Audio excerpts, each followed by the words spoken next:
사도행전 1장 3절을 보면은 이런 말씀이 있습니다.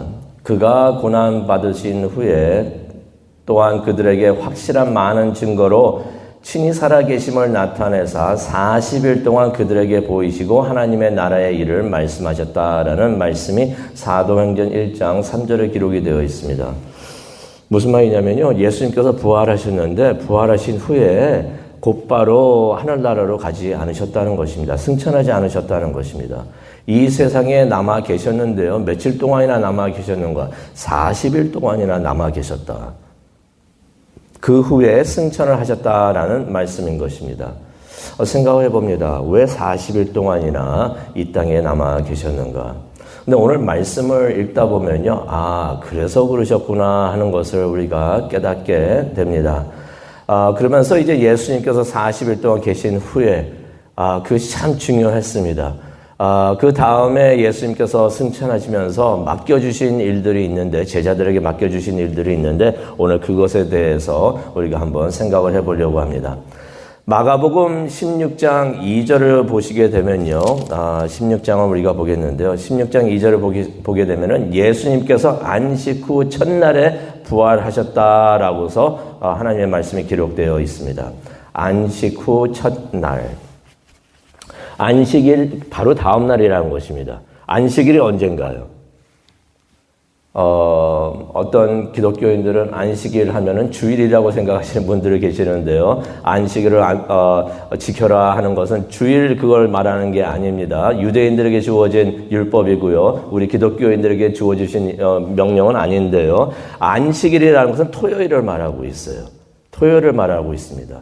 그래서 안식 후 첫날이라고 하니까 어느 날이 되겠나요? 일요일이죠. 일요일이 되는 것입니다.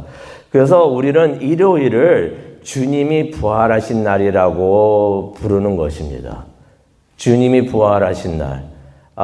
기독교인들은 안식일을 하나님께 지키면서 하나님께 예배드리는 것이 아니라 주님이 부활하신 날을 우리가 지키면서 하나님께 예배를 하는데요. 주님이 부활하신 날을 줄이니까 어떤 말이 되니까 주님의 날이 되는 것입니다. 주님의 날을 더 줄이니까 주일이 되는 것입니다. 그래서 일요일을 우리가 주일이라고 부르는데요. 예수님께서 주일날에 부활하셨다는 것입니다. 그래서 기독교인들은 예수님의 부활을 믿기 때문에 주일날, 일요일날 하나님께 예배를 드리는 것입니다. 그런데 막달라 마리아, 야고보의 어머니 마리아, 살로메가 등장을 합니다. 이 여인들이 아침 일찍 주일날 아침 새벽을 말합니다. 예수님이 묻혀 있었던 무덤으로 갔다라고 성경에 기록이 되어 있습니다. 안식일 때는 움직일 수가 없으니까 안식일이 지나야 갈 수가 있었던 것입니다. 그래서 해가 뜰 때까지 기다렸던 것입니다.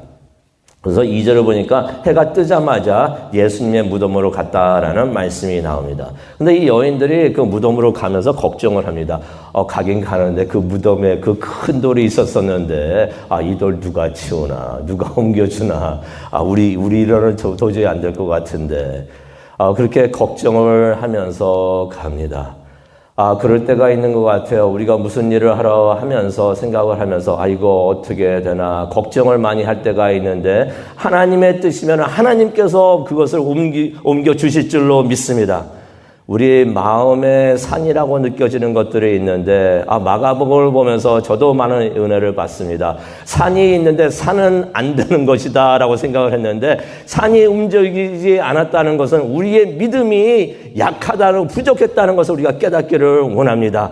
하나님, 우리의 앞에 있는 산을 움직여 주시옵소서. 그것을 믿고서 간구하고 따르는 우리 모두가 되게 하여 주시옵소서라고 믿고 기도하는 우리 모두가 되기를 원합니다. 무덤에 가면서 무덤 하나님이 움직여 주시겠지 하고 믿고 가야 되는데 이거 누가 움직여 주나 하면서 걱정을 하면서 이 여인들이 갔다는 것입니다. 그런데 도착을 해보니까 돌이 이미 옮겨져 있었다라는 말씀이 4절에 나옵니다. 그리고 가서 보니까 이 돌이 무척이나 실제로 컸다라고서 이 여인들이 그 돌 크기와 그것을 보면서 놀란 것을 우리가 4절을 통해서 보는데요. 무슨 일인지 무덤이 열려 있으니까 한번 들어가 봤던 것이에요. 들어갔더니 무덤이 비어 있었던 것입니다. 그런데 그 안에는 한 청년이 있었어요. 그 청년이 바로 천사였던 것입니다. 그 천사가 6절에 보니까 이런 말을 합니다. 그가 살아나셨고 여기 계시지 않다라는 그 말을 전해줍니다. 그런데 우리가 성경을 다른 복음서를 보게 되면은 요한복음 20장 22절을 보게 되면요. 그날 막달라 마리아가 베드로와 요한에게 가가지고 이 사실을 전했다라는 것을 우리가 알 수가 있어요. 9절에도 나오지만은요, 부활하신 예수님께서 막달라 마리아에게 먼저 보이셨다라는 말씀이 있습니다. 여기서 나오는 막달라 마리아는 누구냐면은 이전에 7 귀신이 들렸던 여인인 것입니다. 그런데 귀신이 나가고 예수님을 열심히 쫓았던 여인인데 예수님께서 부활하신 후에 가장 먼저 부활을 보여주신 사람이 바로 이 막달라 마리아였던 것이에요. 예수님을 만난 사람들의 특징이 있습니다. 그때도 그랬고요. 지금도 그러는데 삶에서 예수님을 만난 사람들의 특징이 있는데 어떤 특징이 있는가? 무척이나 큰 기쁨을 체험하게 됩니다. 기억하시죠? 예수님을 만나고 예수님이 나를 사랑하시는구나, 예수님이 나의 구주인 것을 우리가 깨달았을 때 우리의 마음에 큰 기쁨이 있습니다. 그 기쁨을 다른 사람에게 전하고 싶은 마음이 있는데 마태복음 28장 8절에도 나오죠. 이것을 느끼고 체험을 하고 은혜를 체험하고 다른 사람들에게 가가지고 그 기쁨을 전하게 됩니다. 예수님을 만난 사람은요, 다른 사람에게 전할 그 무엇인가가 있다는 것입니다. 예수님을 만나지 않았을 때는 다른 사람에게 가가지고 전할 것이 없어요. 예수님이 누구인지 그 기쁨도 모르고 전할 것도 없어가지고 그래서 전도하기가 힘듭니다. 하지만 예수님을 만난 사람은요, 다른 사람에게 전할 것이 있습니다. 내가 만난 예수님은 이렇습니다. 하나님의 은혜가 이렇습니다. 라고서 전할 것이 있는데 막달라 마리아가 예수님을 만난 다음에 베드로하고 요한에게 막 달려가서 예수님 죽지 않으셨습니다. 부활하셨습니다. 라고서 그것을 전했던 것을 우리가 봅니다. 그래서 마리아가 가가지고 제자들에게 예수님의 부활을 알렸다라는 말씀이 10절에 나오는데요. 근데 그때 제자들이 10절을 보니까 슬피 울면서 통곡하고 있었다라는 말씀이 10절에 나옵니다. 예수님께서 부활하신 것을 생각지도 않았고 이거는 안 되는 일이야 생각을 하면서 믿지 않고 있었다는 것입니다. 그런데 부활의 소식을 듣고서도 그들이 믿지 않았다라는 말씀이 11절에도 나옵니다. 생각을 해봅니다. 이전에도 슬피 울고 통곡하고 있었는데 막달라 마리아가 가서 예수님께서 부활하셨습니다라고 말을 했는데도 믿지를 않았다는 것이. 그렇다면 이 사람들은 계속 무엇을 하고 있었을까?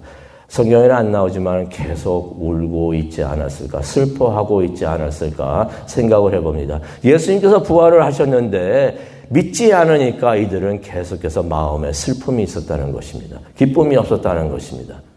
또한 엠마오로 가고 있었던 2명의 제자들이 있었는데 13절을 보니까 이 사람들이 예수님을 만납니다. 부활하신 예수님을 만납니다. 그래서 돌아와가지고 다른 제자들에게 예수님께서 부활하신 것을 알립니다.